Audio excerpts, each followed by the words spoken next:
Good morning. There are some messages that are so important, not enough to talk.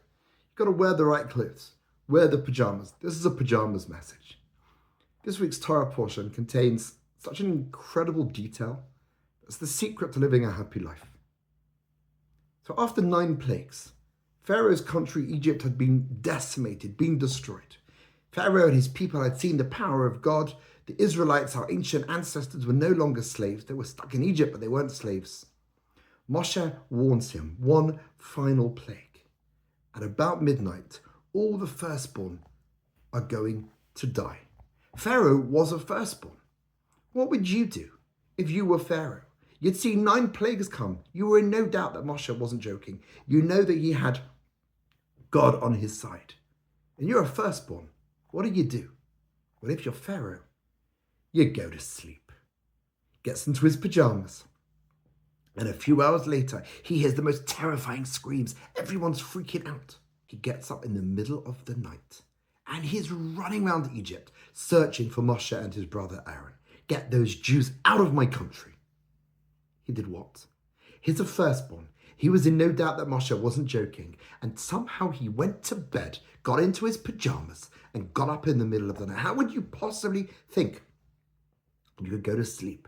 How could you even rest, knowing that you, the firstborn, your child, all of Egypt's firstborn males were going to die? There are people who know what's right, who know what the right thing to do is, but they choose something dumb, make the wrong choice, and then what they do is complain about it to everybody.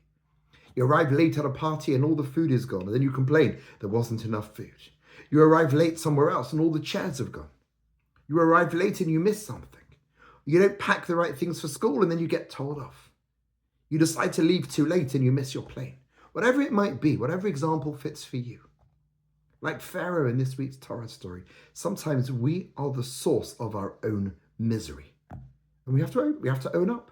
We have to own our behavior. If after 9 plagues, the king of Egypt could make such a stupid decision to go to bed, if he could ignore the reality in front of him, then that suggests something about human nature, that we have the capacity to know what's right, to know what we should do. But nonetheless, we choose wrong for whatever reason. Maybe we want to impress our friends. Maybe we don't mind being stupid, but then why do we complain afterwards? Why do we freak out? Why do we run around screaming our heads off that the world is against us? So get into your pajamas for the right reasons, to go to sleep, or just to have a relaxing day. But don't put those pajamas on if you know your night's going to be interrupted and then complain you weren't ready for the interruption. Have a great day.